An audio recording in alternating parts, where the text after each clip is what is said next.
Hola, ¿qué tal? Bienvenidos de nueva cuenta a su clase de Derecho de Amparo. Eh, Antes que nada, quiero invitarlos a suscribirse a mi canal, Doctor Eduardo Preciado, donde podrán encontrar diversos materiales de carácter jurídico relacionados con el derecho penal, el derecho administrativo, el derecho de amparo, por supuesto, derecho fiscal, entre otras disciplinas jurídicas. El día de hoy vamos a abordar el tema relativo a la ejecución de la sentencia de amparo. Ya con antelación analizamos en términos generales qué debe entenderse por el término sentencia. Establecimos también la clasificación legal que contempla en relación a las determinaciones que existen propiamente en la materia de amparo y lo que la doctrina establece en relación a la clasificación de la sentencia y sus efectos en lo concerniente al juicio de amparo. Asimismo, analizamos los diversos principios que deben observarse por parte del órgano jurisdiccional al momento de emitir la sentencia de amparo. En concordancia con lo anterior, estaríamos analizando en primera instancia cuándo causa ejecutoria un amparo y por ende en qué momento la autoridad responsable estaría obligada a darle cumplimiento a una ejecutoria de amparo. Bien, cuando hemos obtenido una sentencia favorable dentro de un juicio de amparo, es decir, hemos obtenido el amparo y protección de la justicia federal, todo pareciera indicar que hemos concluido con una labor ardua como postulantes y que nuestros problemas se han resuelto.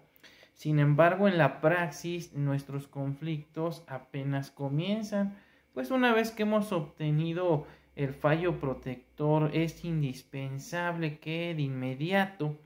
se haga cumplir la ejecutoria de amparo, porque de lo contrario de nada serviría todo lo que hemos ganado hasta ese momento. Bajo la anterior tesitura, es importante resaltar que las únicas sentencias que la autoridad responsable está obligada a cumplir y que por ende se deben ejecutar son aquellas que otorgan el amparo y protección de la justicia federal, precisamente por tener el carácter de sentencias condenatorias. En cambio, se dice que las sentencias que niegan el amparo y protección de la justicia federal o aquellas resoluciones o propiamente autos que sobreseen el juicio, pues son determinaciones de carácter meramente declarativo. En concordancia con lo anterior, como ya lo precisábamos, las únicas sentencias entonces que deben cumplirse o ejecutarse son aquellas que otorgan el amparo y protección de la justicia federal. Ahora bien, por otro lado es importante precisar que no es lo mismo ejecutar la sentencia de amparo, lo que desde luego va a implicar el cumplimiento de lo ordenado en dicha resolución por el órgano jurisdiccional en materia de amparo y sobre todo lo precisado en los resultandos precisamente de esa sentencia concesoria y que obligan en este caso a la autoridad responsable a en este caso a darle cumplimiento a la sentencia.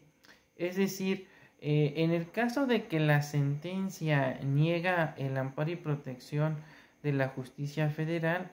las consecuencias jurídicas van a ser que queda subsistente el acto reclamado y consecuentemente la autoridad responsable pues tendrá amplias facultades para darle cumplimiento al acto reclamado. Entonces,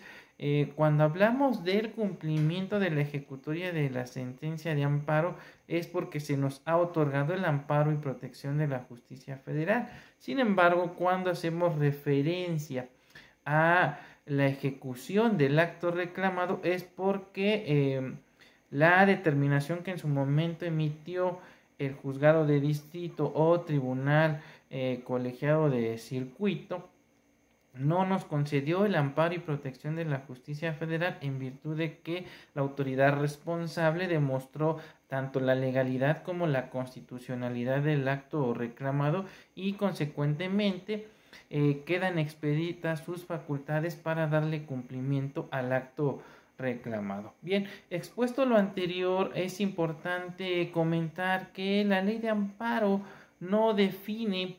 qué debe entenderse por una sentencia ejecutoriada, por lo que de nueva cuenta estamos obligados a remitirnos supletoriamente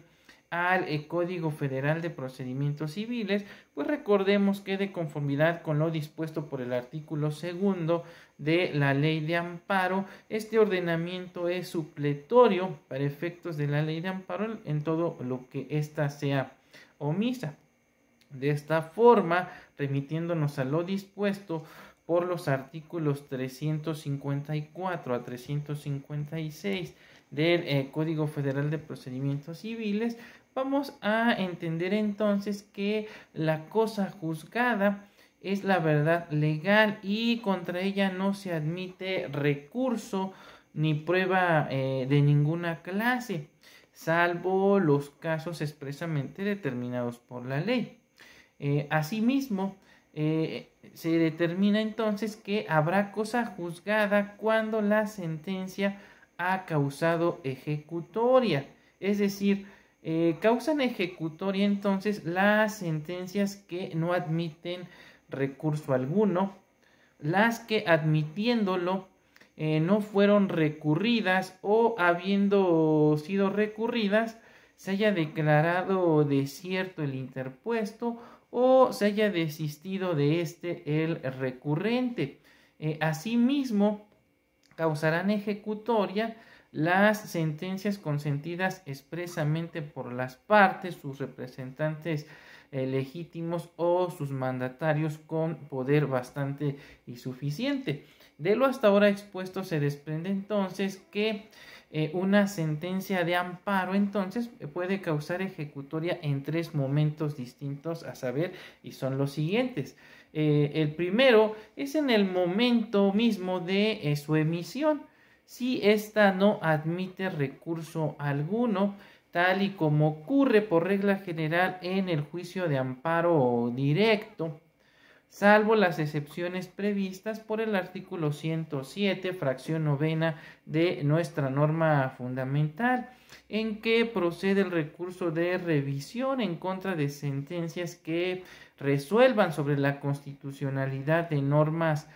generales, establezcan la interpretación directa de algún precepto de la Constitución Federal o bien hayan omitido resolver sobre tales cuestiones cuando las mismas hubiesen sido planteadas en la demanda de amparo directo y dichas sentencias decidan o en su caso omitan ser resueltas por los tribunales colegiados de circuito, siempre y cuando fijen un criterio de importancia y trascendencia, según lo disponga la Suprema Corte de Justicia de la Nación, desde luego en cumplimiento de los acuerdos generales que al efecto emita el Pleno de nuestro máximo tribunal. Asimismo, es importante recordar que la materia del recurso de revisión se limitará exclusivamente a la decisión de las cuestiones propiamente constitucionales sin poder comprender ningún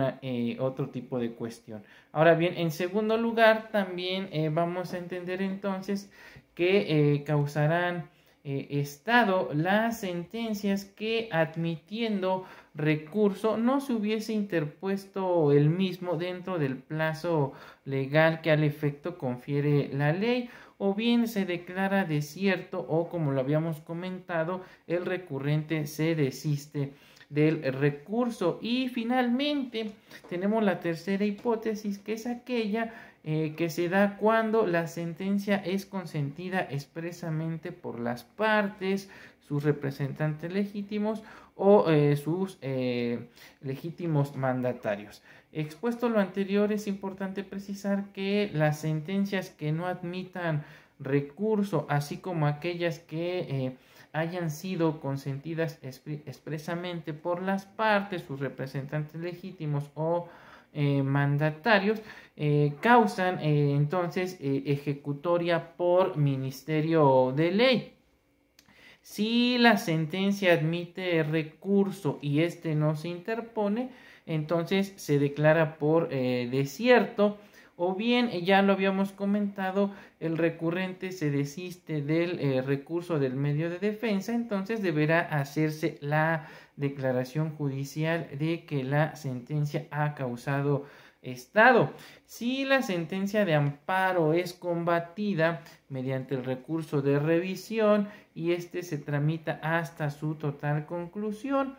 en caso de que este fuese admitido, la sentencia que causará ejecutoria entonces será la que se emita dentro del recurso de revisión, puesto que ya no se admite el recurso por regla general y causará entonces ejecutoria por ministerio de ley. De lo anterior se desprende entonces que la sentencia dictada en amparo indirecto por revisión, en este caso a través del Tribunal Colegiado de Circuito, o bien en única instancia en amparo directo, será la que cause ejecutoria por regla general. Sin embargo, también ya lo comentamos, por excepción, la Suprema Corte de Justicia de la Nación conocerá del recurso de revisión en segunda instancia, tanto en el amparo directo como en el amparo indirecto, por lo que la sentencia que en su momento expida nuestro máximo tribunal para resolver dicho recurso de revisión será la que cause ejecutoria. Bien, una vez expuesto lo anterior, vamos a analizar entonces cómo se substancia el procedimiento para cumplir con una ejecutoria de amparo. Para lo anterior es importante precisar que en principio a quien corresponderá darle cumplimiento a la ejecutoria de amparo es precisamente la autoridad responsable, que es la parte que en el juicio de amparo fue condenada y por ende tiene la obligación que le impone entonces la ejecutoria de amparo. Sin embargo, mediante ciertos criterios legales y jurisprudenciales, se consideran también obligadas aquellas autoridades que por razón de sus atribuciones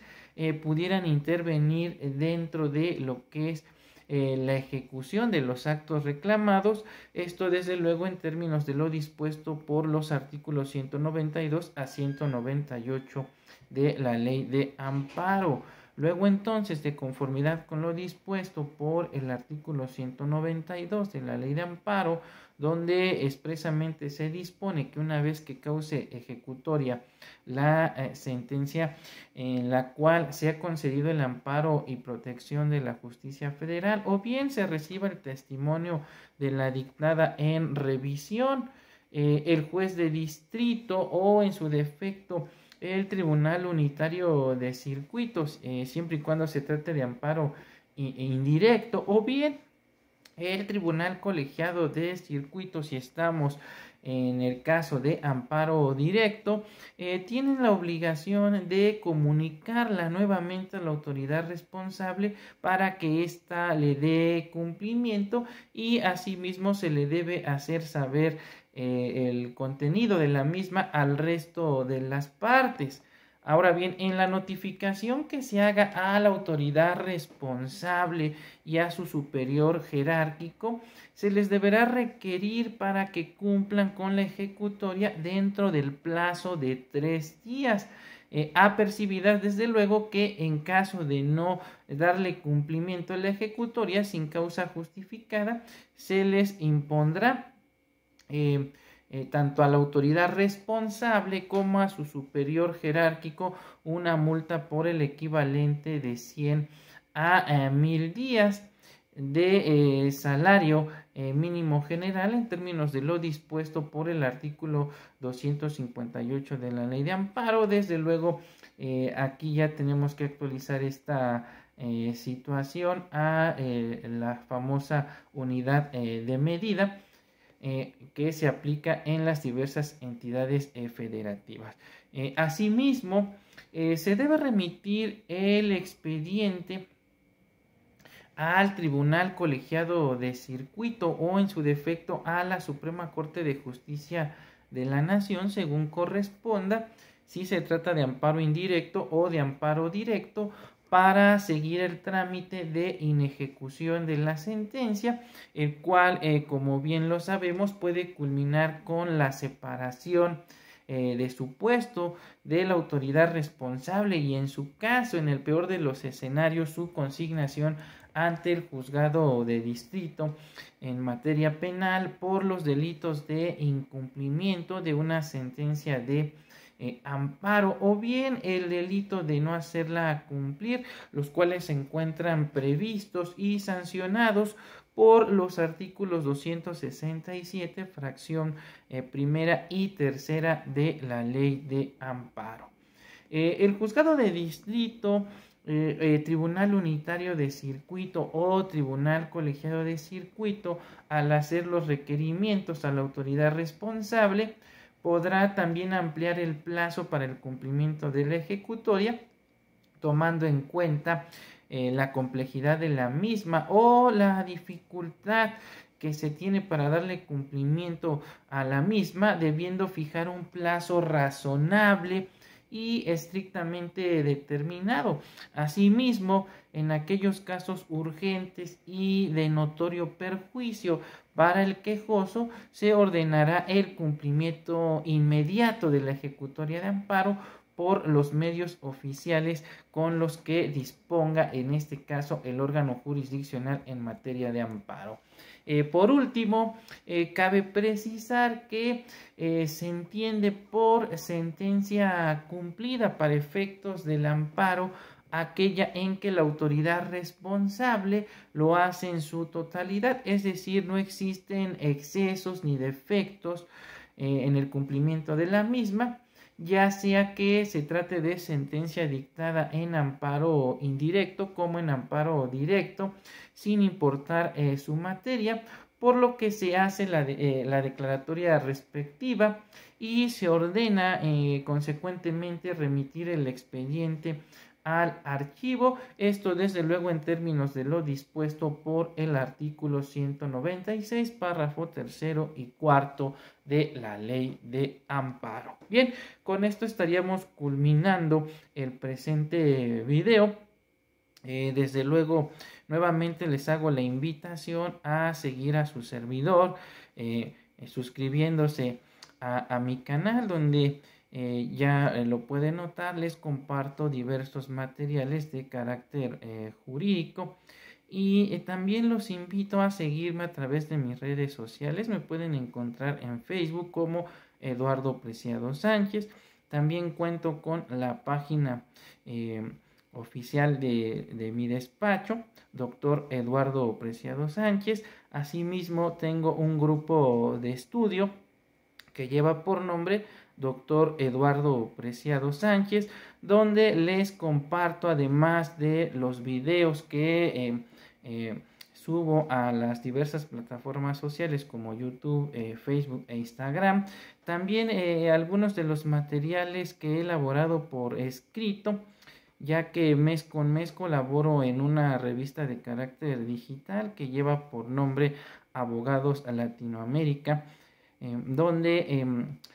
hago publicaciones en temas estrictamente jurídicos, así como algunos de los materiales que he compartido con mis docentes dentro del aula de nivel licenciatura y posgrado. Sin más que comentar por el momento, se despide de ustedes su amigo y atento servidor, el doctor Eduardo Preciado. Hasta pronto.